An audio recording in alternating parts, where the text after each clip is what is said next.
बिस्मिल्लाहिर्रहमानिर्रहीम। अस्सलाम वालेकुम। प्रोग्राम मुकाबिल के साथ मैं सरवत वलीम। आज हारून रशीद साहब कुछ ज़ाती मसरूफियत की वजह से हमारे साथ शो में शामिल नहीं हो सकेंगे, मगर हमारे साथ बहुत बड़े नाम आज भी मौजूद हैं। सीनियर तज्ज़ियाकार आरिफ निज़ामी साहब हमारे साथ मौजूद हैं। सर, आपकी आमद का बेहद शुक्रिया। इस्लामाबाद से डॉक्टर मोहित पीरज़ादा साहब हमें कुछ देर में ज्वाइन करेंगे, उनका बहुत शुक्रिया। आज के प्रोग्राम में जब हम बात करेंगे तो सबसे पहले यौम मज़दूर के हवाले से, 1 मई के हवाले से बात करेंगे कि जिस मज़दूर की खुशहाली के लिए अज़्म और मदद दोनों का ही अदा किया जाता है, इजहार भी किया जाता है। लॉकडाउन के बायस जो मौशी सरगर्मियां मुतासिर हुई हैं, वहां पर यही मजदूर तबका है जो इस वक्त शदीद मुश्किलात का शिकार है। इस पर बात करेंगे, मगर इसके साथ साथ आज बिलावल भुट्टो ज़रदारी साहब ने एक जो प्रेस कॉन्फ्रेंस की है, उसके कई नकात हैं जिसके ऊपर तफसीलन बात होगी। तजिया हासिल करेंगे आरिफ निज़ामी साहब से और डॉक्टर मोहित पीरज़ादा साहब से, जिसमें उन्होंने या तो नसीहत की है या फिर मशवरा दिया इमरान खान साहब को कि अगर आपको काम नहीं करना तो बराए मेहरबानी इस्तीफा दिया जाए, आप घर चले जाएं और किसी और को अपनी जगह पर आने दें और काम करने भी दें।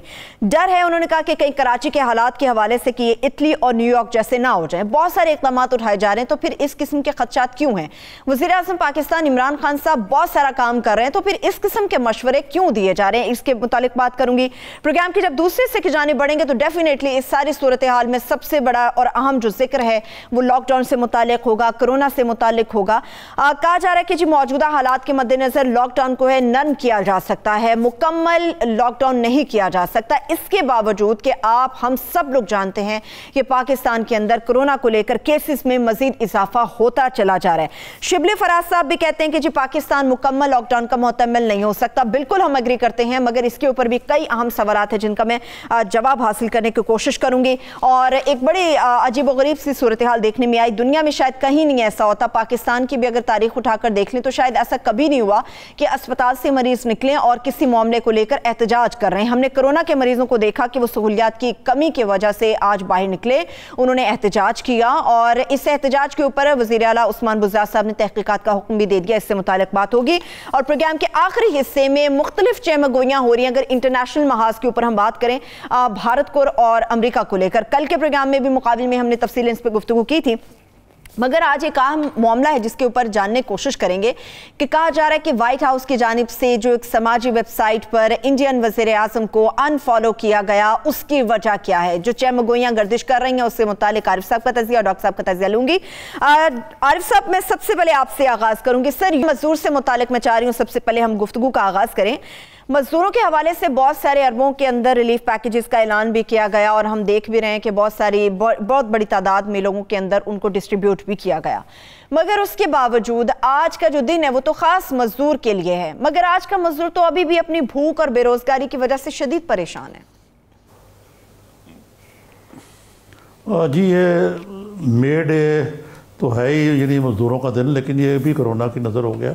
बल्कि कोरोना ज़्यादा, कोरोना की इर्द गिर्द जो सियासत हो रही है अब, यानी कि एक तरफ तो मुल्क शदीद किस्म की एक ऐसी बुरानी कैफियत से दो चार है जो कोरोना वायरस के बिना पर है तो है, लेकिन ये इससे ज़्यादा संजीदा या ग्रेव क्राइसिस जो है वो मेरा ख्याल है कि ईस्ट पाकिस्तान के साने के बाद ये सबसे बड़ा पाकिस्तान की तारीख में क्राइसिस है। लेकिन बदकिस्मती से इसके इर्द गिर्द भी सियासत हो रही है। अगर वज़ीर आला सिंध अपने मारूजी हालात की बिना पर कहते हैं कि लॉकडाउन मुकम्मल होना चाहिए, तो यहाँ से आवाज़ उठती है फेडरल गवर्नमेंट से कि जी बिल्कुल नहीं होना चाहिए।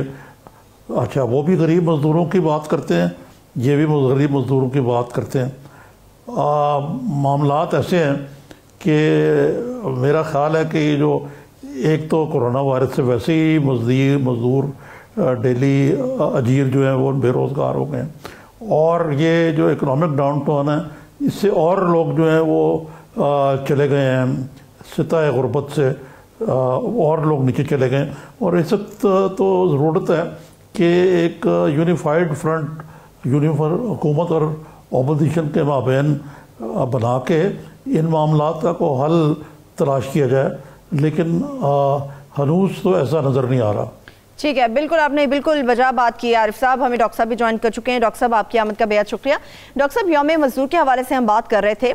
अभी जिस तरह से आरिफ निज़ामी साहब की आपने गुफ्तगू सुनी होगी, बहुत सारे ऐसे मजदूर भी हैं जिनके ऊपर हुकूमत भी इस बात का इतराफ़ कर चुकी है, जो कि गैर रजिस्टर्ड हैं, जिनके मुतालिक बात नहीं की जा सकती, या जिनके मुतालिक पता नहीं है कि उनको किस तरह से फ़ंड दिया जा सकता है।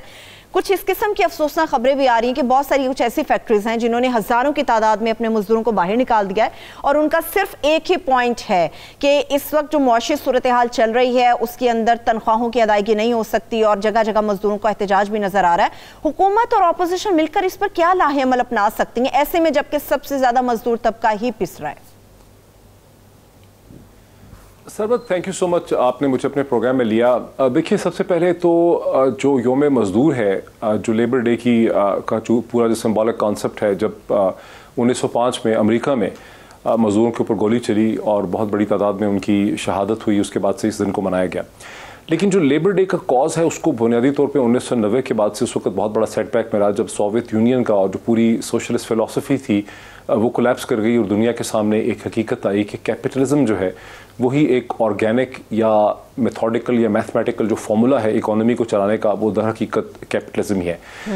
जब ये मॉडल कोलैप्स कर गया, उसके बाद जो पाकिस्तान की तरह के जो ममालिक हैं, उन्हें अब बुनियादी तौर पर समझना ये है कि जो एक रिस्ट्रेंड कैपिटलिज्म है वो वेस्टर्न यूरोप के अंदर पाई जाती है, जहाँ जर्मनी है, जहाँ फ्रांस है, जहाँ बरतानिया है, स्वीडन है, डेनमार्क है।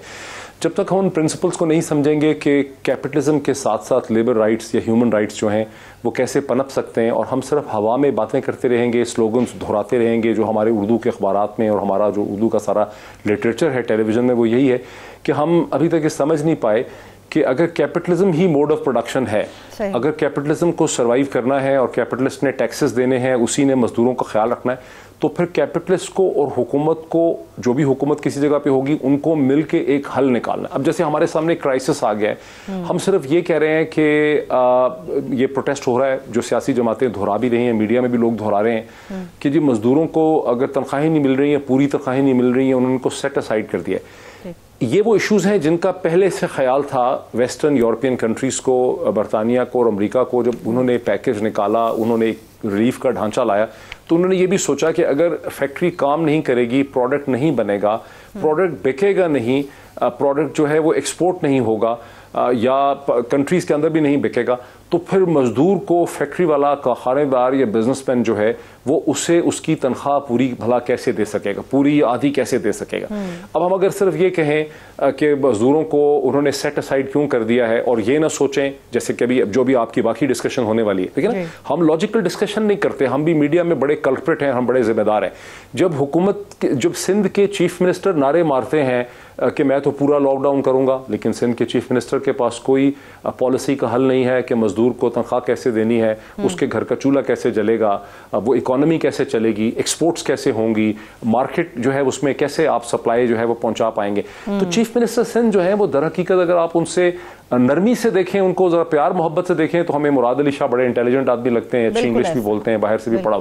जब ज्यादा आप उनको गौर करके देखें तो आपको समझ आता है कि दर हकीकत जो इंटेलिजेंट बात कर रहे हैं वो प्राइम मिनिस्टर इमरान खान कर रहे हैं, फेडरल गवर्नमेंट कर रही है, जिनके ऊपर पूरा प्रेशर है कि एक्सपोर्ट्स भी चलानी है, इकोनॉमी भी चलानी है, फाइनेंस को भी लेकर चलना है, लोगों को इनकम भी होनी चाहिए। तब आपको समझ आते हैं कि आपको मुश्किल इंटेलिजेंट किस्म की स्ट्रेटजी चाहिए। चीफ मिनिस्टर सिंध एक प्रेस कॉन्फ्रेंस करके एक अजीब डिसरप्शन किस्म का मॉडल हमारे सामने प्रेजेंट कर देते हैं और सीधी बात नहीं करते। आगे मीडिया में भी कोई ऐसा नहीं है उनके सामने बैठा हुआ जो उनसे एक इंटेलिजेंट तौर पे पूछ सके कि सर आप कोई मॉडल तो दे देना कि आप दोनों चीजें कैसे चलाएं। यानी एक साइड पे आप ये नारा मार दें कि मजदूरों का बड़ा बुरा हाल है, दूसरी साइड पे आप कहें कि मैं इसे कहते हैं मुकम्मल लॉकडाउन करूंगा। हमें किसी लॉजिकल साइड में आना है। ये अनफॉर्चुनेट है कि मतलब सियासत आधी आधी हो रही है, उधर से नारा मार दिया, इधर से नारा मार दिया। होना तो ये चाहिए कि चीफ मिनिस्टर सिंध जो हैं वो अपने आइडियाज के साथ नजर आए वफाकी हुकूमत के साथ बात करते हुए। ये जो उनकी, हमें ये भी पता चला है कि जब वीडियो कॉन्फ्रेंसेस होती हैं सिंध के दरमियान और वफाक के दरमियान, वहां ये वाले ड्रामे नहीं हो रहे। जो मीडिया के सामने आधा आधा ड्रामा किया जा रहा है वो अलग है, पूरा ड्रामा कर रहे हैं। तो फिर वो जो प्रेस कॉन्फ्रेंस, हाँ, तो जब इमरान खान और मुराद अली शाह की आपस की बातचीत होती है उसको पब्लिक कर दें, उस वक्त क्या कहते हैं मुराद अली शाह साहब? हमें तो मुराद अली शाह साहब और चीजें बता रहे हैं। बिल्कुल बिल्कुल डॉक्टर साहब, आपने बड़ा इंपॉर्टेंट नुक्ता उठाया, बिल्कुल आपने बड़ा इंपॉर्टेंट नुक्ता उठाया। वाकई ऐसा है, एक तरफ तो मुकम्मल तौर पे लॉकडाउन की निज़ामी साहब बात करते हैं, मगर जो प्रेस कॉन्फ्रेंस आज की बिलावल भुट्टो जरदारी साहब ने, तो इसमें जो बोझ जो डॉक्टर साहब समझते हैं कि खुद मुराद अली शाह साहब के कंधों पर आता है कि अगर आप मुकम्मल लॉकडाउन करते हैं तो आपके पास एक पूरा प्लान होना चाहिए, जो हमें पता होना चाहिए कि आप तमाम लोगों को किस तरह से फिट करेंगे, किसको किस महकमे को किस तरह से चलाएंगे, किस मजदूर को किस तरह से आप हैंडल करेंगे। मगर वो तो कहते हैं कि जो सेहत का मामला हो, या फिर अगर हम सिर्फ इकोनॉमी की ही बात कर लेते हैं सिंध की, तो बिलावल साहब कहते हैं, बिल्कुल वो कहते हैं कि आज तक हमें विफाक से 1 रुपया नहीं मिला। तो इसका जवाब भी तो सिंध हुकूमत के ऊपर आता है। तो इसका मतलब है मुराद साहब सही कहते हैं कि ये जो बिलावल साहब की प्रेस कॉन्फ्रेंस थी, ये बजाते खुद सिंध हुकूमत के खिलाफ एक चार्जशीट थी। जी देखें, एक बात तो मैं आपको बताऊं, ये इसमें इतना डॉक्टरनेर किस्म का व्यू नहीं लेना चाहिए। ये एक ऐसा ट्रेड ऑफ है कि लॉकडाउन मुकम्मल करें या खोल दें, या जो पाकिस्तान में एक नई कॉन्सेप्ट आई है स्मार्ट लॉकडाउन, वर्चुअल पार्लियामेंट का सेशन और ये और वो और फलाना, ये नई नई टर्म्स निकाली जा रही हैं फैंसी। लेकिन देखें, ये जो लॉकडाउन वाला मसला ना, मसलन न्यूयॉर्क के मेयर हैं एंड्रयू कोमो साहब, वहाँ ट्रंप वही किरदार अदा कर रहे हैं जो इमरान खान कर रहे हैं, खोलो खोलो खोलो, बिजनेस का क्या बनेगा। वो कह रहे हैं जनाब के लोग मर रहे हैं, और वहाँ जो लोग मर रहे हैं न्यूयॉर्क में वो हज़ारों की तादाद में रोज़। अल्लाह का फजल है कि हमारे अभी ये हाल नहीं है, लेकिन अगर हम इस बारे में एहतियात नहीं बरतेंगे तो ये मामला भी खुदा ना खास्ता हाथ से निकल सकता है। उसकी वजह यह है कि जो मुल्क लॉकडाउन खोलते हैं, मैं मिसाल देता हूँ आपको न्यूजीलैंड की, उन्होंने मुकम्मल लॉकडाउन किया। शायद वाकई ठीक कह रहे हैं मोहित साहब भी, प्राइम मिनिस्टर साहब भी, कि शायद हमारे लिए ऐसा करना पाकिस्तान के मारूजी हालात के मुताबिक नहीं, लेकिन उन्होंने मुकम्मल लॉकडाउन करके वहाँ पे 0 केस कर दिया और फिर उन्होंने खोल दिया। वियतनाम जैसे मुल्क ने ये किया। गोया इसमें एक बुनियादी बात यह है कि लॉकडाउन को नरम करना और खोलने के साथ साथ जो ग्राफ है, यानी कोरोना की लोग जिससे इफेक्ट होते हैं लोग, वो प्लेटो हो, यानी वो ऐसे हो और फिर नीचे है।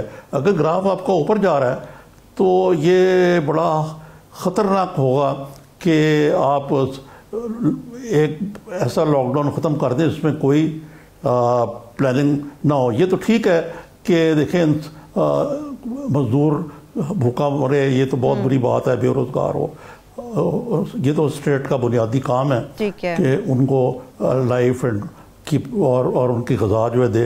लेकिन दूसरी तरफ अगर मजदूर जो है वो कोरोना वायरस से मर जाएगा खुदा ना खास्ता, तो फिर वो भूखा हो या क्या हो। तो ये एक बहुत बड़ा ट्रेड ऑफ है जिसका शायद ये मिल मिला के ही कोई टाइमलाइन बन सकता है। अगर लॉकडाउन खोलना इतना आसान ही होता तो जो लॉकडाउन के खिलाफ हैं सबसे ज़्यादा प्राइम मिनिस्टर साहब, वो भी मजबूर ना होते लॉकडाउन को एक्सटेंड करने पे। ठीक है, तो ये इतना आसान मामला नहीं है कि हम एक बंदे को टारगेट कर दें और कहीं वो बिल्कुल गलत कह रहा है, यानी वो चाहे इमरान खान हो या मुराद अली शाह। अच्छा ठीक है, वैसे आरिफ निज़ामी साहब, मैं लॉकडाउन से मुतालिक अगले सेगमेंट में बात करना चाह रही थी, अब चूंकि बात चल निकली है तो डॉक्टर साहब आपकी तरफ आ जाती हूँ। आपने आरिफ निज़ामी साहब की गुफ्तगू सुनी है।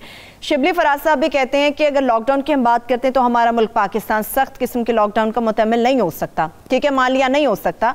एक तरफ तो पाकिस्तान में इतने ज़्यादा केसेस बढ़ते चले जा रहे हैं, दूसरी तरफ आप लॉकडाउन के कहते हैं मुतमिल नहीं हो सकता, तो ये दोनों चीज़ें किस तरह से चलेंगी? देखिए, आरिफ साहब सही कह रहे हैं कि एक ट्रेड ऑफ है। जो एक टर्म आरिफ साहब ने बार बार इस्तेमाल की वो है कि ट्रेड ऑफ है। अब जब हम टर्म इस्तेमाल करते हैं, जब चीफ मिनिस्टर मुराद अली शाह साहब कहते हैं या बिलावल भुट्टो, तो खैर बिल्कुल ही, यानी देखें ना, बिलावल भुट्टो की ज़िंदगी को तो कोई ख़तरा है ही नहीं है। वो तो अगर 100 साल के लिए भी पाकिस्तान, हिंदुस्तान, दुनिया को लॉकडाउन कर दें तो बिलावल भुट्टो किसी महल में बैठ के बड़ी अच्छी अपनी ज़िंदगी गुजार लेंगे। उनके पास इतना ज़्यादा सरमाया है और इतनी फैसिलिटीज़ हैं, इतना प्रिविलेज्ड हैं वो, कि उनको फ़र्क नहीं पड़ता। लेकिन हम बाकी सारे जो लोग हैं, आप ये देखिए कि हम जो मीडिया के टेलीविजन एंकर और प्रेजेंटर्स हैं, आप एक प्रेजेंटर एंकर हैं, मैं एक एंकर प्रेजेंटर हूं, हम तो अपने ऑफिस में आ रहे हैं ना। अभी मैंने अपने घर में भी अपने सामने ये DSNG का कैमरा, मुझे 1 घंटा पहले बताया गया कि हारून रशीद साहब बीमार हैं, उनकी तबीयत ठीक नहीं है, तो मैंने 1 घंटे में अपना सब कुछ चेंज किया और मैंने अपने घर में DSNG टीम को आने दिया। तो मैं एक ट्रेड ऑफ कर रहा हूं कि DSNG के कैमरे से या उसके साथ जो कैमरामैन आया है उससे किस हद तक मुझे खतरा है। मैं हाथ नहीं मिलाता, बगलगीर नहीं हो रहा, लेकिन मुझे अपना काम चलाना है। यही है स्मार्ट लॉकडाउन की बेसिक फिलॉसफी। मैंने और आपने सरबत अपना प्रोग्राम तो पिछले 2 महीने में बंद नहीं ना किया। आप बैठ के अपना प्रोग्राम, आप स्टूडियो आ रही हैं अपना प्रोग्राम कर रही। तो अब हुकूमतों के सामने भी चैलेंज ये है, वफाकी हुकूमत के सामने भी, सिंध की हुकूमत के सामने भी, कि हम इस ट्रेड ऑफ को कैसे डिस्कवर करें, इस ट्रेड ऑफ को हम कैसे इंप्लीमेंट करें। देखिए ना, मुराद अली शाह से भी ये नहीं कह रहे कि मैं हॉस्पिटल बंद कर दूंगा, मुराद अली शाह साहब भी ये नहीं कह रहे कि मैं केमिस्ट की शॉप बंद कर दूंगा। मुराद अली साहब को भी एहसास है कि बेसिक एसेंशियल जहां पे यूटिलिटी स्टोर है उसको तो खुलना ही है। आपने बेसिकली आखिर खाने पीने की चीजें लेनी है ना, आपने आटा लेना है ना, आपने चावल लेना है ना, आपने घी और आपने तेल और आपने बेसिक चीजें जो है कुकिंग की, नमक, दाल, आटा, वो सब चीजें आपने लेनी है ना। तो इसका वो चीजें कैसे चलेंगी जब तक कराची से पेशावर तक ट्रक नहीं चलेंगे। ट्रक कैसे चलेंगे? ऑटोमेटिक तो नहीं चलेंगे। ट्रक के अंदर ट्रक ड्राइवर होगा, उसका कंडक्टर होगा, उसका लोडर होगा, वो ट्रक ने कहीं से लोड तो होना ही है ना। तो जब लोग ये कहते हैं कि जी मैं टोटल लॉकडाउन कर दूंगा, जैसे बिलावल भुट्टो नारे मार मार के कहते हैं, कोई बिलावल आगे कोई बंदा ही नहीं बैठा हुआ इंटेलिजेंट जो बिलावल भुट्टो से, यही हमारी पॉलिटिक्स का अलमी है। लेकिन डॉक्टर साहब वो ये भी खदशा अपना बिलावल अपना खदशा जाहिर कर रहे हैं कि उन्हें डर है खुदा ना खास्ता कराची के हालात इटली और न्यूयॉर्क जैसे ना हो जाएं, वो इसी बात से डर रहे हैं और इसीलिए मुकम्मल लॉकडाउन के ऊपर बात कर रहे हैं। वो देखिए वो ठीक है, इस हद तक तो मैं ये कह रहा हूं कि अब यहां पे चैलेंज आ गया ना। देखिए डॉक्टर ये नहीं कह के घर बैठ सकते, जैसे हम तो मीडिया में हमारी जिंदगी का वो खतरा नहीं। Look at the doctors and the nurses and the paramedics. क्या डॉक्टर ये कह सकते हैं, क्या नर्सेज और पैरामेडिक्स ये कह सकती हैं चूंकि अस्पतालों में खतरा है? सबसे ज्यादा खतरा कहां है इंटरेक्शन का? अस्पतालों में जो मरीज आ रहे हैं उनको आपको देखना है, उनकी आपको नब्ज भी लेनी है, आप उनके करीब भी जाते हैं तो बहुत बड़ा खतरा है। अब ये पॉलिसी मेकर का, जिस तरह से डॉक्टर का, जिस तरह से नर्स का एक रिस्क है, इस तरह से पॉलिटिशियन और पॉलिसी मेकर को रियल लाइफ के अंदर ऑपरेट करना है। वो रियल लाइफ जहां कोरोना का वायरस मौजूद है, उसका खतरा भी है, और आप सिर्फ चालाक बातें करके नहीं चले जाते। पाकिस्तान का जो बुनियादी प्रॉब्लम है वो ये है कि पॉलिटिशियन बिलावल भुट्टो हो या कोई भी पॉलिटिशियन हो, वो एक स्मार्ट सी खूबसूरत सी बात करके निकल जाते हैं। उनके सामने जो बेचारे रिपोर्टर बैठे हुए हैं, वो रिपोर्टर उनको पूछ ही नहीं सकते। अगर ज्यादा सख्त सवाल पूछ लिया साफ और शुस्ता उर्दू में तो भी खतरा है आपको कि देखें उसके कॉन्सिक्वेंसेज होंगे। अमेरिका में ऑन द अदर हैंड मसला यह है ट्रंप के लिए, एंड्रयू कुमो के लिए, कि वहां किसी रिपोर्टर को जिंदगी का खतरा नहीं है, ना उसको अपने फ्यूचर का खतरा है, और वहां पर वो हर किस्म के उनसे सवाल पूछते हैं। वो एक बड़ा ओपन और शफाफ किस्म का सिस्टम है जहां जाली बात करके आपका गुजारा नहीं हो सकता, वहां आपको खाने को लोग पड़ जाते हैं। यहां यह कि आप कुछ भी कहते हैं। मुझे बताएं, टोटल लॉकडाउन तो हो ही नहीं सकता ना, हॉस्पिटल खुलेंगे ना, ठीक है, पैरामेडिक्स तो खुलेंगे ना, डॉक्टर नर्स और पैरामेडिक को तो वहां पे आना है ना, उनको दवाइयों की सप्लाई तो देनी है ना, अनाज ने कराची और पेशावर के दरमियान मूव तो करना है ना। अगर ट्रक मूव नहीं करेंगे तो सवात के लोग तो और फाटा के लोग तो भूखे प्यासे मर जाएंगे ना, उनको खाना पीना कैसे मिलेगा? तो जब इमरान खान ये कहते हैं कि टोटल लॉकडाउन नहीं मैं कर सकता, मुझे स्मार्ट लॉकडाउन करने हैं, तो अननेसेसरी आधा मीडिया और पॉलिटिक्स जो है वो कंडेम करती है। प्राइम मिनिस्टर क्या करे? वो कहे मैं मुल्क बंद करके बैठ जाऊंगा, अल्लाह अल्लाह खैर सलाह, कैसे कर सकता है वो? तो जब वो एक सच्ची बेचारा एक रियलिस्टिक फ्रेमवर्क देता है तो लोग उसको कंडेम करने बैठ जाते हैं। ठीक है, क्या करे वो? निजामी साहब आप निजामी साहब को बात करना चाह रहे हैं, उसके बाद फिर मुझे ब्रेक की तरफ बढ़ना होगा। जी प्लीज। चीज नहीं, मैं तो सुन रहा था मोहित साहब की फलसफियाना बातें और बड़ा मुतासर हुआ हूं मैं कि वो जो कुछ कह रहे हैं, खास तौर पे मीडिया के बारे में जो उन्होंने बात की है ये दुरुस्त है। लेकिन मीडिया देखे ना, मीडिया तो जिस तरह कहते रहे हैं, या अब तो नहीं शायद ऐसी बात होगी कि Pakistan is the most dangerous place for media persons जो हैं वो तो बड़ी जान हथेली पे रख के अपना काम करते हैं, और जो वेस्टर्न मीडिया उन्होंने भी बड़ी बड़ी जगहों में जाके और वो कॉम्बैट के अंदर मारे जाते हैं। अब ये जो मौजूदा जिस तरह ये क्राइसिस है, इसमें आपको पता है कि आप कह ठीक रहे हैं कि मीडिया पर्सनस भी अंडर थ्रेट हैं, और आपको पता है कि हम अपने फ़राइज़ मनसब भी अदा करते हुए हमारे बहुत से साथी जो हैं वो इस वायरस का शिकार हुए हैं। तो ये ख़तरा जो है ये रियल एंड प्रेजेंट, ये देखें ना, इसमें जो मैंने ट्रेड ऑफ की बात की थी, मेरी मुराद यही थी कि ज़िंदगी भी चलती रहती है लेकिन जो है वो काम करना जो है वो भी होता है। दूसरा जो आपने मीडिया की बात की पीरज़ादा साहब, यहाँ भी बड़ा मुश्किल है। खाली वज़ीर आला सिंध नहीं, वज़ीर आज़म के सामने भी सच या तल्ख बात करना जो है, वो कहते हैं जी, मीडिया वालों को कहते हैं कि हजूर आपने क्या शान में गुस्ताखी कर दी वज़ीर आज़म की, कोरोना वायरस की बात थी और आपने मालिक साहब के सवाल पूछ लिया। और आपने अभी मिसाल दी डोनाल्ड ट्रंप की। डोनाल्ड ट्रंप बहुत इंटॉलरेंट है मीडिया के, उनको फेक मीडिया या क्या कुछ कहता है, झूठा, लेकिन उसकी ये जरूरत नहीं है। उससे मीडिया जो सवाल पूछता है, अगर आप देखें, एक लड़की थी खातून, उसने उससे पूछा चाइना के हवाले से, तो कहने लगी मैं चीनी नहीं हूँ। तो उस पर उसने कहा, ट्रंप ने, कि आवाज़ अपनी जरा नीचे रखो, लेकिन जवाब देना पड़ा। वहाँ कोई ये नहीं कहता कि जनाब आपने इज़्ज़त माब वज़ीर आज़म या वज़ीर आला की शान में गुस्ताखी कर दी। तो ये एक, क्योंकि आपने छेड़ा मामला, तो मैंने कहा चलिए फिर अभी इसके साथ ही आरिफ साहब ब्रेक की तरफ चले जाते हैं। नुक्ता लगाया वो वाज़ेह कर दूं। बिल्कुल, अभी मैं ब्रेक की तरफ बढ़ रही हूँ, ब्रेक से वापस आएंगे। आरिफ निज़ामी साहब भी मौजूद हैं, डॉक्टर साहब भी हमारे साथ मौजूद हैं। जिस तरह से बात की जा रही है कि टोटल लॉकडाउन नहीं हो सकता, स्मार्ट लॉकडाउन की भी अगर बात की जाए तो डॉक्टर्स की भी बात अपनी जगह पर बड़ी ऑथेंटिक है कि SOPs को फॉलो किया जाए, मगर SOPs को किस तरह से फॉलो किया जाएगा? मुकम्मल लॉकडाउन तो नहीं हो सकता। अगर आप लॉकडाउन को कुछ नर्म भी करते हैं तो फिर क्या डॉक्टर्स के खदशात अपनी जगह दुरुस्त हैं कि कहीं खुदा ना खास्ता ऐसे हालात पैदा ना हो जाएं कि हमें मरीजों को सड़कों पर लिटाकर उनका इलाज मुआवजा करने की जरूरत पड़ जाएगी? एक छोटे से ब्रेक से वापस आके मैं इस पे बात करूंगी और इसके साथ साथ खान साहब से मुतालिक बिलावल की स्टेटमेंट पे भी बात होगी। Stay with us.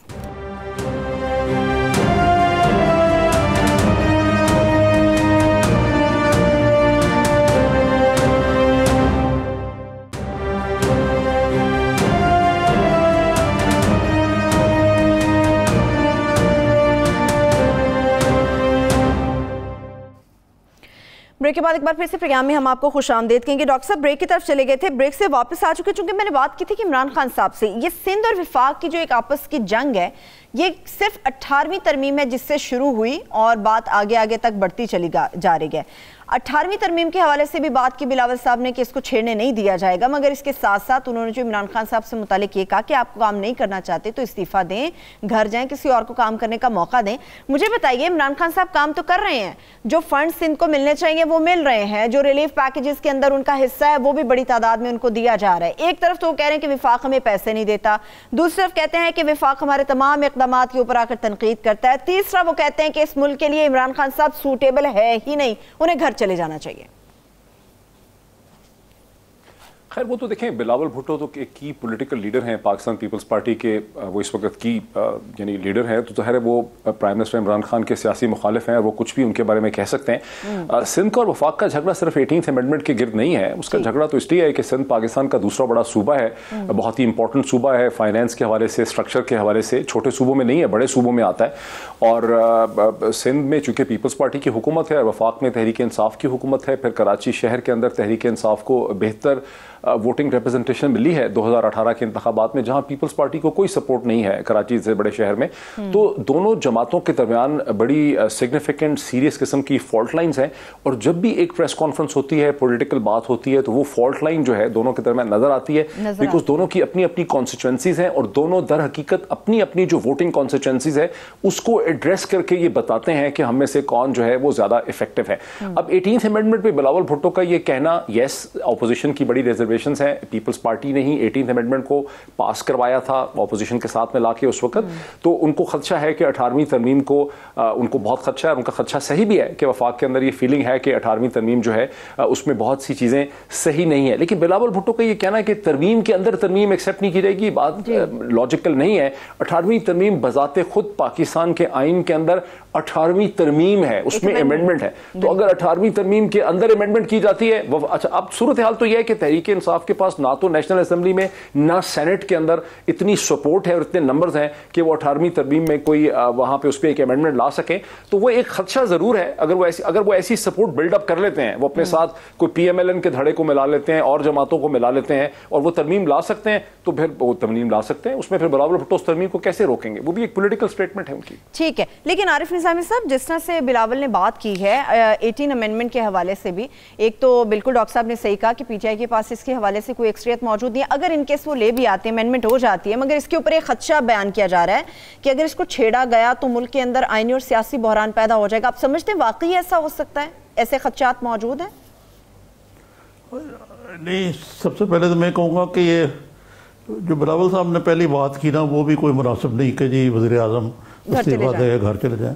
देखें, ये पाकिस्तान में घर भेजने का जो कॉन्सेप्ट है ना, ये कोई गैर जमहूरी रवैया है कि किसी भी वज़ीर आज़म को घर भेज दिया जाए, चाहे वो इफ्तिखार चौधरी भेजे या कोई और भेजे ताकत।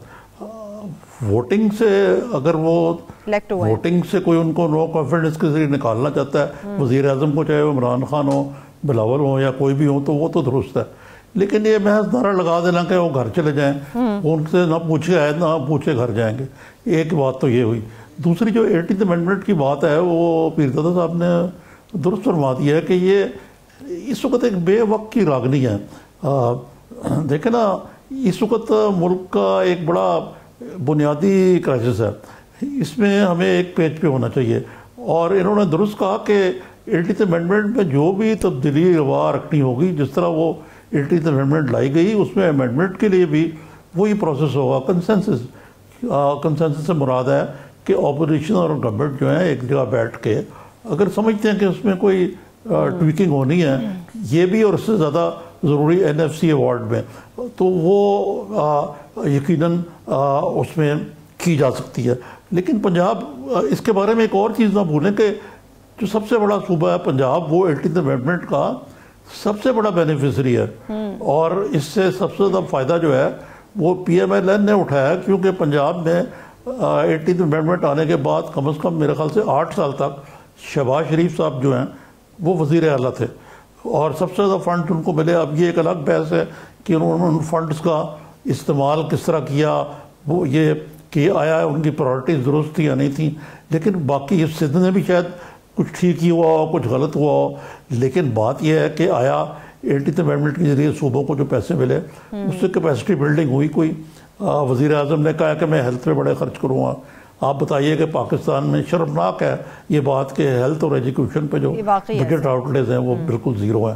तो ज़ीरो से मुराद है कि वो जो UN ने एक मिनिमम तादाद दी हुई है ना कि वो GDP का हिस्सा हो, वो भी नहीं है। और आप देखें कि इस क्राइसिस में ये एहसास हुआ कि यहाँ पे गरीब आदमी की हम बात करते हैं, मजदूर की, उसको जो बेसिक फैसिलिटीज़ हैं वही हासिल नहीं है। तो एक आया ये जो 18th अमेंडमेंट के जरिए पैसे तो मिल गए, लेकिन आया इन सूखों में कैपेसिटी भी हुई। अब मसलन बलूचिस्तान को ले लें, वहाँ पे बैठे हुए जो बड़े बड़े जागीरदार या सरदार और फ्यूडल लॉर्ड्स जो हैं वो क्या कर रहे हैं वहाँ के अवाम के लिए।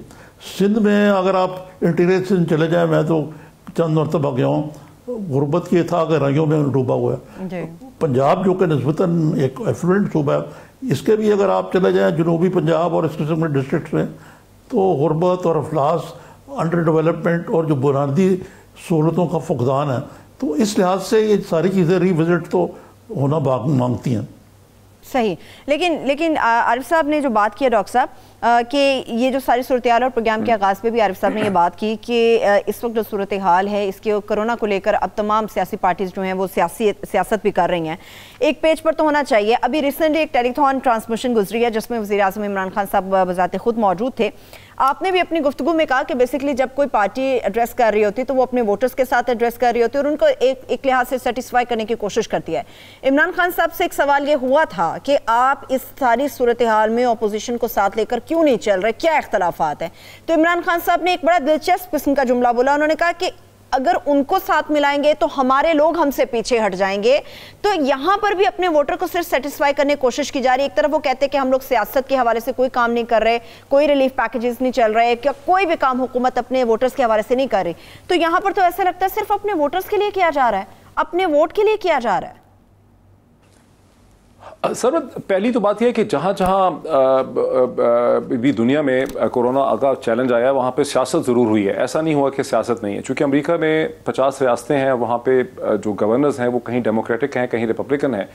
तो जो रिपब्लिकन गवर्नर्स हैं वो डोनाल्ड ट्रंप के साथ खड़े हैं, वो कोई खास एतराज़ नहीं कर रहे। जो डेमोक्रेटिक गवर्नर हैं वो डोनाल्ड ट्रंप को ज़्यादा तनकीद का निशाना बनाते हैं। इसी तरह चूँकि अमेरिका का जो मीडिया है, जैसे न्यूयॉर्क टाइम्स है, CNN है, CBS है, वॉशिंगटन पोस्ट है, लॉस एंजलिस टाइम है, जो उनका प्रिंसिपल मीडिया है वो डेमोक्रेटिक लीनिंग है, लेफ्ट लीनिंग है, डेमोक्रेटिक लीनिंग है, लिबरल मीडिया है, बेसिकली तौर पे पढ़ा लिखा है बहुत ज़्यादा। और डोनाल्ड ट्रंप जो है वो दूसरी साइड से आते हैं पॉलिटिकल डिवाइड के। तो इसी वजह से अमेरिका का जो मीडिया है वो बेसिकली एंटी ट्रंप है, और डोनाल्ड ट्रंप जो है वो बड़े उसमें हमें फ्रस्ट्रेटेड नज़र आते हैं। प्राइम मिनिस्टर इमरान खान की जो स्टेटमेंट है, मेरा ख्याल है उसका कॉन्टेक्स्ट ये था, ये चूँकि मुतालबा बहुत पुराना है, ये कोई 1-1.5 साल से 2 साल से ये मुतालबा चल रहा है कि इमरान खान को अपनी ऑपोजिशन को अपने साथ लेकर चलना चाहिए। ये वो जुमला है जो हर दिन अगर और हर हफ्ते टेलीविजन प्रोग्राम्स में ये रिपीट होता है। इसको ऑपोजिशन लीडर्स भी कहते हैं, टेलीविजन के एंकर्स भी कहते हैं। इमरान खान दर हकीकत ये कह रहे हैं कि हमारी जो सपोर्ट है उसकी पॉलिटिकल फिलॉसफी या उसकी डिमांड्स कुछ और हैं। इमरान खान ये समझते हैं कि जब उनसे ये कहा जाता है कि ऑपोजिशन को साथ लेकर चलें, हंकी डरी हो जाएं, साथ बैठ जाएं, मोहब्बत हो जाए, प्यार हो जाए, तो फिर आप एंटी करप्शन का स्टैंड नहीं ले सकते। मैं उनका पॉइंट ऑफ व्यू बताने की कोशिश कर रहा हूँ, ये सही है या नहीं है, लेकिन उनका आर्गुमेंट ये है कि अगर मैं ऑपोजिशन को गले लगा लूंगा, यानी आसिफ अली जरदारी, बिलावल भुट्टो को गले लगा लूंगा, मैं और शहबाज शरीफ इकट्ठे बैठ जाएंगे, तो मेरा जो सपोर्ट बेस है वो ये समझता है कि वो लोग, उन्होंने करप्शन की है और हम एक क्लीन गवर्नमेंट दे रहे हैं, वो एक क्लीन गवर्नमेंट लेके चलना चाह रहे हैं। वो क्लीन गवर्नमेंट है या नहीं है, किस हद तक क्लीन है पिछलों से, ये एक अलग पूरी उसके लिए एक प्रोग्राम या शायद कई प्रोग्राम चाहिए कि कितना फर्क है। मेरा ख्याल है वो ये कहने की कोशिश कर रहे हैं। ठीक है, लेकिन निजामी साहब, क्या अकेले इमरान खान साहब, अगर उनका ये कहना भी है जैसा डॉक्टर साहब ने कहा, अकेले इस महाज को फतह कर लेंगे? फिर आपको लगता है ऐसा हो जाएगा? देखिए, एक बुनियादी बात है जो इमरान खान साहब को समझनी चाहिए, वो ये है कि वो ठीक है, उनका पार्टी मैनिफेस्टो जो कुछ भी कहता है वो अपनी जगह पे है, उसको पूरा करना भी उनकी जिम्मेदारी है। लेकिन साथ साथ जब वो इलेक्ट हो गए हैं प्राइम मिनिस्टर पाकिस्तान के, तो वो सबके वज़ीर आज़म हैं बिल्कुल असूली तौर पे। उनको अपनी पहली स्पीच में कहना चाहिए था कि मैं अपोजिशन की तरफ दस्ते तावन बढ़ा। ये कोई नहीं कह रहा कि आप उनसे जफी डालें, उनको अपनी गोद में बिठाएं या ख़ुद उनकी गोद में बैठ जाएँ।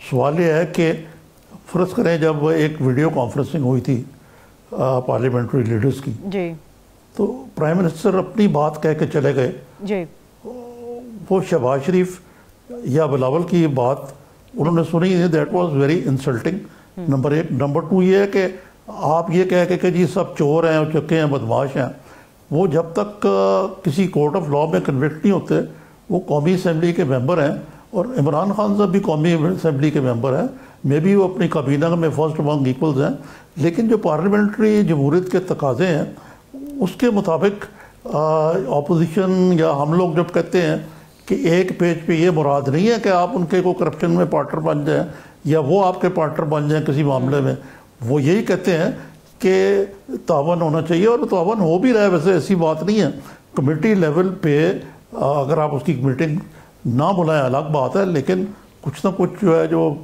पार्लियामेंट्री कमेटी है, चाहे वो सेनेट की है, कौमी असम्बली की है, उनमें कुछ ना कुछ तालमेल होता है। मैं आपको मिसाल देता हूँ, अभी एक वर्चुअल पार्लियामेंट का बहुत ही हो रहा था, पीरज़ादा साहब ने भी सुना होगा, देखा होगा, और कुछ PTI के लोग प्राइम मिनिस्टर समेत इसके हक में थे। लेकिन जब मीटिंग हुई इनकी आपस में, तो ख़ुद फमीदा मिर्ज़ा जो कि अब इनकी PTI में शामिल है और वज़ीर भी हैं जी, बिल्कुल कैबिनेट, और वो स्पीकर रही हैं, उन्होंने कहा ये जी, उन्होंने कहा कि ये पॉसिबल नहीं है। अयाज सादिक जो वज़ीर सफ़ी पहले रहे हैं स्पीकर, उन्होंने ये भी कहा, और शाह महमूद कुरैशी ने भी एग्री किया, और मेरे ख्याल से अगर मैं गलत नहीं कह रहा तो प्रेसिडेंट ने भी ये कहा कि ये वर्चुअल पार्लियामेंट जो है ये काबिल अमल नहीं है। तो ये कहना कि बिल्कुल ही कुटी हुई है और एक दूसरे से बात नहीं कर रहे, वो ऐसा हो तो पार्लियामेंट्री सिस्टम नहीं चल सकता। किसी न किसी लेवल पे एक कोऑपरेशन होनी चाहिए। और इसका ये मतलब नहीं है कि अगर इमरान खान साहब ने ऑपोजिशन साथ बैठ के चाय भी पी ली फर्ज करें तो वो करप्ट हो गए, अगर वो करप्ट हैं। ये ऐसी डायलॉग और एक दूसरे से कंसल्टेशन के बगैर, और मसलन 18th अमेंडमेंट का जिक्र किया आपने, अगर ये वाकई मुल्क के लिए ख़राब है, NFC अवार्ड को भी रिविजिट करने की ज़रूरत है, तो ये किस तरह हो सकता है कि डायलॉग के बगैर ही हो जाए। ठीक है, लेकिन ये कॉपरेशन किसी ना किसी हद तक ऐसा है डॉक्टर साहब के नज़र नहीं आ रहा, जिसकी वजह से इस बात को तकवीत मिलती है कि प्राइम मिनिस्टर इमरान खान साहब पूरे मुल्क पाकिस्तान के प्राइम मिनिस्टर नहीं, वो शायद सिर्फ PTI के हैं। मैं एक छोटी सी ब्रेक की तरफ बढ़ेंगे, ब्रेक से आएंगे, गुफ्तगू का सिलसिला यहीं से आगे बढ़ेगा, मगर इसके साथ साथ जिस तरह से मैंने बात की कि बैनुल अक़वामी सतह के हवाले से भी बात होगी, और ख़ासतौर पर यह मामला कि इंडियन वज़ीर आज़म को समाजी वेबसाइट पर अनफॉलो क्यों किया गया, इससे मुतालिक एक अंदरूनी कहानी है, वो आपके साथ शेयर करेंगे। Stay with us.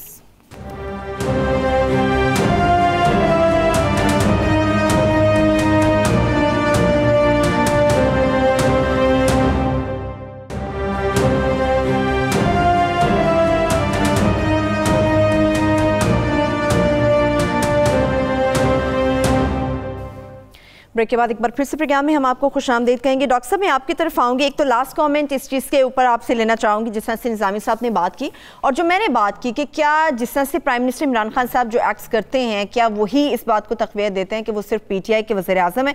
इसके बाद मैं इंटरनेशनल महाज पे आपसे कुछ बात करना चाहूँगी। देखिए, पता नहीं ये क्यों कहा जाता है कि वो इस तरह से एक्ट करते हैं कि वो सिर्फ PTI के प्राइम मिनिस्टर हैं। ये सही है कि उनके सियासी मुखालफिन जो मीडिया में भी हैं और उनके सियासी मुखालफिन जो ज़ाहिर सियासत में हैं, वो इसको इस तरह से डिस्क्राइब करते हैं, नरेट करते हैं। देखिए, जब से वो प्राइम मिनिस्टर बने हैं, अभी 2 साल नहीं हुए, कम से कम 8 या 10 दफ़ा उन्होंने मीडिया के 40-40 लोगों के साथ बैठ के, 40 एंकर्स के साथ बैठ के, 30-40 एडिटर्स के साथ बैठ के, कॉरेस्पॉन्डेंट्स के साथ बैठ के, सोशल मीडिया के साथ बैठ के, और जब वो मीटिंग्स करते हैं, उन मीटिंग्स में वो तमाम टेलीविजन एंकर हजरात होते हैं जो उसी दिन रात को बैठ के उनको शदीद तनकीद का निशाना बनाते हैं। और ये जो 2-2 ढाई-ढाई घंटे का इंटरेक्शन उन्होंने किया है टेलीविजन एंकर्स के साथ, जिन तमाम इंटरेक्शन में मौजूद रहा हूँ, वहाँ पे इतनी सख्त जुबान भी इस्तेमाल की जाती है, उन पर इतने हमले भी किए जाते हैं। और प्राइम मिनिस्टर इमरान खान ने कभी डोनाल्ड ट्रंप की तरह कोई उन्होंने टेम्पर का मुजाहरा नहीं किया, वो कभी गुस्से में नहीं आए। बहुत से एंकर्स में उनके नाम नहीं लेना चाहता, उनको खाने को पड़ जाते हैं और वो उनके नाम से हाथ उठा के कहते रहते हैं, मुझे एक्सप्लेन तो करने दो, मुझे एक्सप्लेन तो करने दो, लेट मी एक्सप्लेन दिस। अब मुझे नहीं समझ आती कि किस बुनियाद पे ये कहा जा रहा है कि वो सिर्फ PTI के प्राइम मिनिस्टर हैं। ये ज़रूर मैंने नोट किया है कि गुज़िश्ता चंद अरसों में प्राइम मिनिस्टर का पहले रवैया ये था कि वो बिल्कुल ओपन थे, सबको एंगेज करना चाहते थे।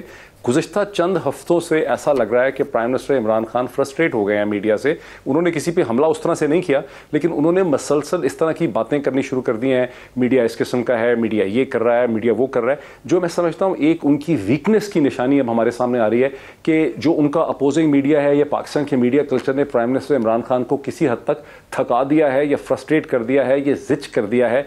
अभी आपने देखा कि मिनिस्ट्री ऑफ इंफॉर्मेशन की दोबारा उन्होंने एक रीऑर्गेनाइजेशन की। एक मसलसल एहसास है प्राइम मिनिस्टर में, उनकी टीम में, कि वो अपने केस को प्रेजेंट नहीं कर पा रहे, मीडिया उनको सुन नहीं रहा, उनको समझ नहीं रहा या समझना नहीं चाहता। वो फ्रस्ट्रेशन आपको जरूर नजर आती है। लेकिन ये कहना कि प्राइम मिनिस्टर सिर्फ PTI को रिप्रेजेंट करते हैं या प्राइम मिनिस्टर मीडिया के बहुत ज्यादा खिलाफ हैं या उनको डोनाल्ड ट्रंप के साथ कंपेयर करना, मैं समझता हूँ ये नाइंसाफी होगी। आप देखें, डोनाल्ड ट्रंप ने तो 3-4-5 दफा खड़ी खड़ी सुना दी हैं वहां पर CNN को, न्यूयॉर्क टाइम्स को। वो तो मुंह पे कहते हैं तुम न्यूयॉर्क टाइम्स से हो, तुम इस किस्म के हो, तुम CNN से हो, तुम इस किस्म के हो, तुम CBS वाले ये करते हो, डॉक्टर साहब, इसमें एक दिलचस्प नुक्ता ये है, इसके बाद आगे बढ़ते हैं, कि प्राइम मिनिस्टर इमरान खान साहब खुद कुछ नहीं कहते, मगर आपको पता है कि किस किस्म के अलकाबात से नवाजा जाता है उन तमाम सहाफ़ियों को उनके मीडिया सेल के थ्रू। जो PTI का मीडिया सेल है वो आपके, हम सब लोग बड़ी बखूबी इस चीज़ को जानते हैं। आगे बढ़ जाते हैं, अब जरा बात कर लेते हैं, आपने अमेरिका की ट्रंप के हवाले से बात की है। समाजी वेबसाइट पर कहा जा रहा है कि जी नरेंद्र मोदी को अनफॉलो किया गया, मुख्तलिफ किस्म की चहमगोइयाँ हो रही हैं। डॉक्टर साहब, क्या मुझे बताइएगा कि कोई समाजी वेबसाइट ही इस चीज़ का तयन करती है कि किसी 2 मुमालिक के स्ट्रेटेजिक ताल्लुकात कैसे हैं? क्या ये अब समाजी वेबसाइट के थ्रू जाहिर होना शुरू हो जाएगा? नहीं, देखिए, इसकी सिग्निफिकेंस ये थी कि जो व्हाइट हाउस का ऑफिशियल ट्विटर हैंडल है, उसे 22 मिलियन लोग, यानी 2 करोड़ 20 लाख लोग जो हैं, वो इस ट्विटर हैंडल को फॉलो करते हैं। और इस ट्विटर हैंडल को फॉलो करने की जो पॉलिसी है व्हाइट हाउस की, वो ये है कि खुद अमेरिका के अंदर की जो चंद की ऑफिशियल पर्सनैलिटीज हैं, उसमें जो थोड़ी सी नॉन ऑफिशियल उसमें पानी मिला हुआ नजर आता है, वो सिर्फ ये कि मेलानिया ट्रंप जो डोनाल्ड ट्रंप की वाइफ हैं और डोनाल्ड ट्रंप जो प्रेसिडेंट है, उन दोनों को भी ये ट्विटर हैंडल फॉलो करता है। सो बेसिकली वो सिर्फ 13 की स्टेट इंडिविजुअल्स को या इंपॉर्टेंट पर्सनैलिटीज को फॉलो करता है। ये ट्विटर हैंडल बरतानिया के वजीर आजम को, जर्मन चांसलर को, फ्रांस के प्रेसिडेंट को, चीन के प्रेसिडेंट को, रशिया के प्रेसिडेंट को, या सऊदी अरब के किसी मोनार्क को, या दुनिया के किसी भी लीडर को ये ट्विटर हैंडल फॉलो नहीं करता। और ये जो नरेंद्र मोदी वहां से अनफॉलो हुए हैं, नरेंद्र मोदी को भी ये ट्विटर हैंडल फॉलो कर रहा था गुज़श्ता कई महीनों से, इंडिया के प्रेसिडेंट को भी फॉलो कर रहा था, इंडिया की वॉशिंगटन की एम्बेसी को भी, और एक चौथा भी था कोई इंडियन एंटिटी, उसको भी ये फॉलो कर रहा था। जो लॉबिस्ट हायर किया है अमेरिका के अंदर, जो अमेरिकन लॉबिस्ट फर्म हायर की है वॉशिंगटन बेस्ड पाकिस्तान की गवर्नमेंट ने गुज़श्ता चंद हफ्तों में, ये उसने पहला काम करके दिखाया है कि उसने व्हाइट हाउस को ये लिखा और उनको ये बताया कि ये जो 4 इंडियन एंटिटीज को आप फॉलो करते हैं, ये तो आपकी पॉलिसी के अंदर फिट ही नहीं होते, ये किस तरह इसमें चले गए। तो पता ये चला कि किसी तरह से इंडियंस ने अपने लॉबिस्ट के जरिए जुगाड़ लगा के उस सोशल मीडिया टीम में पेनिट्रेट किया जो व्हाइट हाउस के ट्विटर हैंडल को को मैनेज करती थी। जिस तरह से सपोज आपका अगर फेसबुक कोई मैनेज करता है, या मेरा मैनेज करता है, या चैनल का मैनेज करता है, तो उन्होंने वहां पे नरेंद्र मोदी और इंडियन एंटिटीज को डाल दिया। उसमें बड़ी एम्बैरेसमेंट हुई। अगर आप इंडिया के मीडिया को देखें तो वो एक्सप्लेनेशन की दे रहे हैं कि डोनाल्ड ट्रंप ने क्लोरोक्वीन के इशू पे, चूंकि हिंदुस्तान ने शुरू में अमेरिका को क्लोरोक्वीन एक्सपोर्ट करना से इनकार कर दिया था, तो डोनाल्ड ट्रंप ने नाराज होकर नरेंद्र मोदी को ट्विटर हैंडल से हटा दिया। ऐसा बिल्कुल नहीं है। ये पाकिस्तान का जो लॉबिस्ट है, अमेरिकन लॉबिस्ट है, मुझे नाम उसका इस वक्त ज़हन में नहीं आ रहा, ये अमेरिकन लॉबिस्ट ने किया है। उसने व्हाइट हाउस से कंप्लेन किया और उसने कहा कि ये आपके प्रिंसिपल्स के खिलाफ है, और ये इस वक्त है कहानी सारी। ठीक है, लेकिन आरिफ निजामी साहब, जो इनसाइड स्टोरी हमें डॉक्टर साहब ने बताई है, उसके साथ साथ एक इशारा ये भी दिया जा रहा है कि हो सकता है कि भारत के अंदर जिस किस्म का रवैया इख्तियार किया गया अक़लियतों के हवाले से, कश्मीर को लेकर, या जो भी पॉलिसीज भारत जो है वो अपना रहा है, उससे मुतालिक नापसंदीदगी का इजहार करते हुए ये इशारा दिया गया अनफॉलो करके कि हम आपको नापसंद करते हैं और आपकी पॉलिसियों से इख्तलाफ करते हैं। मेरा नहीं ख्याल कि ऐसा है। अमेरिका का स्ट्रेटेजिक एलाई है इंडिया, और चीन के ख़िलाफ़ उनकी, आपको पता है कि अब एक किस्म की कोल्ड वॉर शुरू हो चुकी है। डोनाल्ड ट्रंप अपने जो देख रहे हैं कि इलेक्शन के अंदर उनको शिकस्त नज़र आ रही है, वो चीन को टारगेट कर रहे हैं। और इस लिहाज से देखा जाए तो भारत का और अमेरिका का एक बड़ा स्ट्रेटेजिक रिलेशनशिप है। तो मेरे ख्याल से पीरज़ादा साहब ने जो बात कही है वो गालिबन सही लगती है मुझे। लेकिन आपने पहले जो मीडिया के बारे में बात की, उससे कुछ कहना चाहूँगा मैं जी प्लीज। कि ये कहना कि जी वो जो मुखालिफ जर्नलिस्ट है, वो क्या चीज़ होती है कि जो मुखालिफ जर्नलिस्ट है, जर्नलिस्ट होता है, इंडिपेंडेंट होता है। प्रॉब्लम यह है कि प्राइम मिनिस्टर साहब जो हैं, जैसे आपने कहा, अगर मैं अपने प्रोग्राम में कुछ कह दूं तो मुझे लिफाफा खोर कहा जाता है, ठीक है ना जी। इसी तरीके से प्राइम मिनिस्टर ने खुद परसों ये कहा कि जी ये सारे लोग जो मुझे क्रिटिसाइज़ करते हैं, ये वो लोग हैं जिन्होंने पिछली हुकूमत से लिफाफे लिए थे। ऐसी बात जो है ये कुछ लोगों के बारे में तो है जिन्होंने लिफाफे लिए होंगे, और बड़े बड़े मीडिया ग्रुप्स हैं जिन्होंने लिफाफे लिए हैं, और वो आज भी इस हुकूमत की गोद में बैठे हैं। और हमारे जैसे इंडिपेंडेंट जर्नलिस्ट जिन्होंने कहा ना कि जी वो बड़े टॉलरेंट हैं, मैं उन मीडिया पर्सन में हूँ जिन्होंने सबसे ज़्यादा प्राइम मिनिस्टर के इंटरव्यू किए थे जब वो वज़ीर आज़म नहीं थे, जब वो अपोजिशन पे थे। और उसके बाद मुझे शायद ही कभी वज़ीर आज़म हाउस से कोई इन्विटेशन आया हो। किस लिए आया वो नहीं आया, मेरी शक्ल नहीं उसको उनको अच्छी लगती है, कोई और बात है। बात यही है। अच्छा, एक आपने चीज़ शुरू में कही तो भूल गई आप कि आज एक बड़ी यूनिक चीज़ हुई है। आपने कहा था यहाँ लाहौर में कन्वेंशन सेंटर में जो मरीजों ने पाकिस्तान की तारीख में पहली हो कि मरीजों ने वहाँ जुलूस निकाल दिया जी। और ये एक बहुत ही शर्मनाक बात है और इतनी अफसोसनाक बात है, क्योंकि आपने कन्वेंशन सेंटर में बिस्तर तो लगा दिए, वहाँ अलाइड फैसिलिटीज़ नहीं हैं, वहाँ बिस्तर नहीं के साथ बाथरूम्स नहीं हैं, और हमारे पास जो इक्विपमेंट है पंजाब में टेस्टिंग जो है वो कम कर दी गई है, सिर्फ ये बताने के लिए कि कोरोना वायरस के केसेस कम हो रहे हैं। ये एक बड़ा ख़तरनाक ट्रेंड है। और आज मैं बड़ा हैरान हुआ कि जो हुक्मरान जमात के रुकन है एक किस्म के परवेज इलाही साहब ने, उन्होंने इस रवैये की बड़ी मजम्मत की, जो वाकई एक सिग्निफिकेंट बात है मेरे नज़र। ठीक है, लेकिन लास्ट कमेंट्स होंगे आपके डॉक्टर साहब। तो यही वजह है कि जितने भी लोग जो हैं एक्सपो सेंटर में मौजूद हैं या कहीं पे भी क्वारंटाइन किया जाता है उन्हें, तो वहाँ से फरार होने की कोशिश इसीलिए करते हैं कि सहूलियात वहाँ पर मौजूद नहीं होती। लास्ट कमेंट्स होंगे आपके।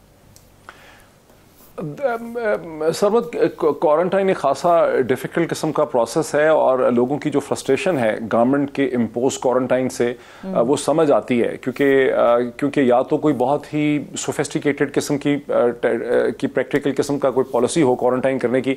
जब आप लोगों को सिर्फ एक पॉलिसी के तहत क्वारंटाइन कर देंगे और वहाँ वो बहुत बुरी सूरत हाल में होंगे और शायद वो अपनी ज़्यादा बेहतर हिफाजत कर सकते हैं अपने ही घरों के अंदर, किसी कमरे में बंद हो जाएँ, किसी जगह में बंद हो जाएँ, कॉन्टैक्ट रिस्ट्रिक्ट कर दें।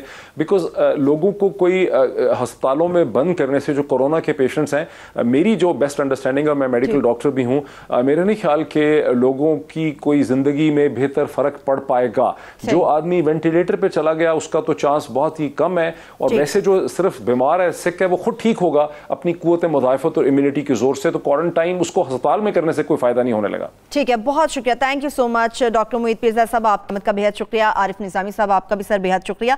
इसके साथ ही मुझे इजाज़त दीजिए, अपना बहुत सारा ख्याल रखिए, अल्लाह हाफ़िज़।